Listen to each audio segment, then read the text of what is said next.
Welcome to the Stranger Than Reality channel. Here, you're invited to an extraordinary and eerie journey into a realm of wonders and mysteries that you've never even imagined. We're here to uncover secrets, unveil curtains, and explore enigmas that have remained hidden in the shadows of reality. Have you ever felt that the world around us is merely a small drop compared to the terrifying and bizarre things concealed behind the veil of reality?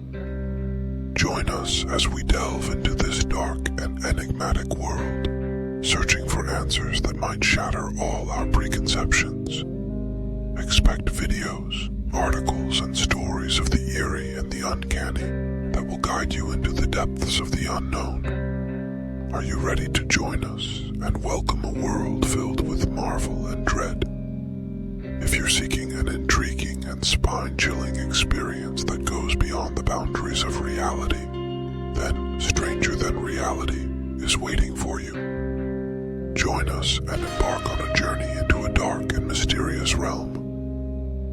We have an upcoming surprise for you, and we've got a series of episodic films of this nature. If you'd like to see them on this channel, we need to reach 200 likes and subscriptions. We'll share a preview with you once it's ready. The Stony Garden with Fruits of Hell.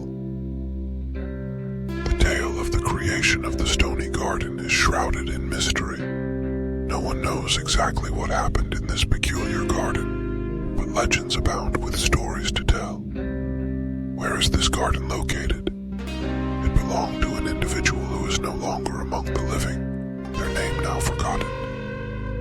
They were a mute and speechless person, toiling away in their agricultural lands. An octagonal garden stands amidst the desert, where its fruits are stones, and its trees are barren branches. Join us as we delve into the story of this garden. In the year 1340, due to land reforms, they lost all of their lands, which left them deeply saddened and hopeless. After a few years had passed, still burdened by the loss of their lands, they decided to take action that would mark their distress. They pitched a tent in one of their now deserted orchards adjacent to the arid field. One morning, an idea struck them. They decided to hang stones from the dried branches of their orchard's trees. These stones were meant to symbolize the weight of their sorrows and losses.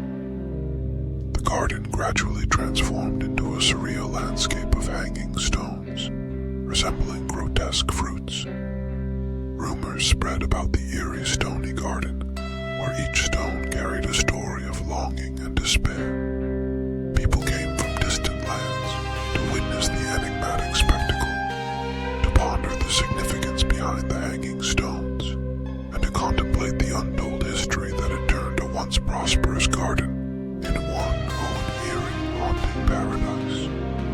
As the years went by, the tale of the Stony Garden became interwoven with local folklore, a symbol of the struggles, losses, and mysteries that life can bring. The garden remained, a testament to a forgotten soul's silent cries, forever suspended in stone. He began digging holes in the dry ground. He planted a vast number of dried trees in these holes and continued this work. When the planting of these withered trees was complete, he started hanging stones from the branches of the trees. Eventually, the expanse of this stone garden reached 1,000 meters, adorned with 180 trees that had been planted in it, along with stones hanging from them like fruits. It required neither pruning, nor was it susceptible to drought and frost. It had garnered much attention, and of course it had given rise to a strange and sometimes eerie sensation. The shape of this garden is entirely irregular, and there are numerous rumors circulating about the various motivations behind the creation of this garden. This surreal scenery creates a very peculiar and eerie atmosphere in this area. To make the wires for attaching the stones to the tree trunks, he collected worn-out car tires, set them on fire, and then extracted the wire from within. Please note that this translation may not be perfect, as some nuances of the original text could be lost in the translation process. They say he became very content and pleased with this endeavor, feeling that his expression of distress and protest had led to a garden that would never disappear.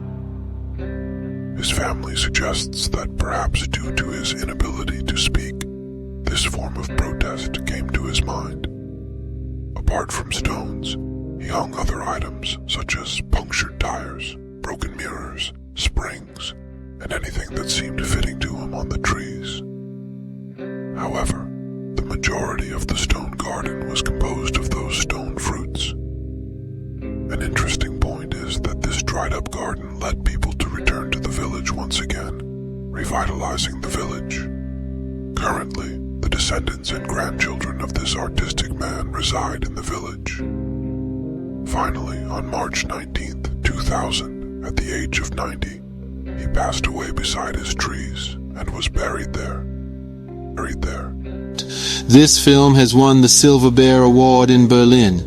The Stone Garden is now listed as a national heritage, and tourists from all over the world come to see his captivating art. However, after his passing, no one else took the initiative to organize the garden. Today, although the garden still attracts the attention of both domestic and foreign tourists, the lack of attention to its maintenance and the absence of support for its upkeep has resulted in the stone garden being exposed to destruction and serious damage. The director who had created a film about this garden visited it again and produced another film depicting the current state of the garden. After the release of this film, the relevant authorities promised cooperation to fence and organize the garden, yet no appropriate action has been taken for its preservation. The artistic aspect and the widespread presence of tourists in the stone garden continue to echo the spirit of art in all the remaining artifacts from him. When a film about this elderly man was showcased at the Berlin Film Festival and gained attention, the influx of international tourists surged to visit this masterpiece. Ultimately, the peculiar joys of one man became precious to everyone, and many educated artists found inspiration in his works. While contemporary artists nowadays are setting up well-equipped studios for three-dimensional artworks, a rural old man from years ago took extraordinary action to create a masterpiece as a protest against the policies of his time. However, the stone garden stands out in this context as it holds a unique position, being an artistic creation amidst nature, erected using natural elements. The elderly man had such a strong attachment to this garden that after his passing he was also buried in the same garden. Travelers passing through this city spend hours in this garden, and his creation, whatever it may have been, led to a distinct masterpiece that is now profoundly appreciated. We predict that even in the upcoming holiday season of this year it will attract thousands of tourists. The stone garden stands out in this context as it holds a unique position, being an artistic creation amidst nature, erected using natural elements. Different narratives, the mirror of constructive life, stone garden. On the other hand, another notable aspect is that each stone hung and each tree planted over the long years held a particular significance for the individual. Whenever an event occurred in his life, he would create a new stone and tree. For instance, when a loved one passed away, he would hang a new stone. Some say that at some point he started hanging a stone from a tree for every event in his life. For example, when a loved one passed away, he would hang a new stone. However, due to his muteness and inability to communicate, the true reason behind creating this garden was never revealed. Some people claim that the story of hanging stones began with one night. Allegedly, on one of the nights when he was asleep, he dreamt of a stone garden. Upon waking up, he decided to build a garden just as he had seen it in his dream.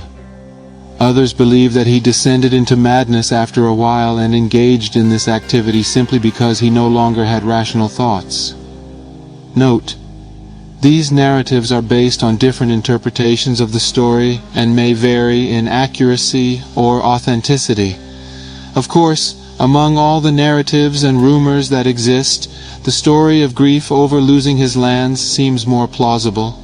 Apparently, his family also agrees that it was after losing his lands that he began creating. However, for various reasons, it's impossible to definitively determine the main root of the creation of this garden. Since the individual was deprived of speech, he couldn't communicate beyond gestures or express his protest in words. Amidst all the accounts and speculations, the story of his sorrow over losing his lands appears to be more authentic.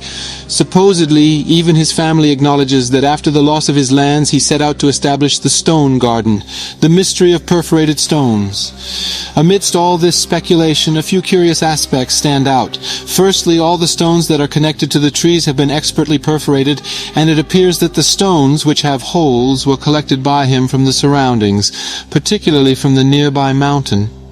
Some of these stones are so large that a strong man can hardly gather them.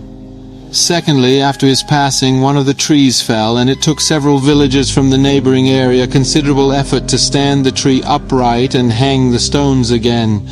Nevertheless, it must be said that he dedicated his entire life to creating this stone garden and employed special techniques to construct it, which he took to his grave. Most of the stones in this garden have holes through which the branches are threaded. The presence of so many uniform stones with this specific feature has intrigued many. Where were these stones from? Were they local or transported from distant regions into the garden? Various rumors also exist in this regard. Some believe that these stones were initially located in a specific area that he discovered and brought here. Others suggest that he personally shaped the stones in this manner. However, no one has ever claimed to have seen him during the stone perforating process. Being a former shepherd, he used to move along the path of the now dried river, collecting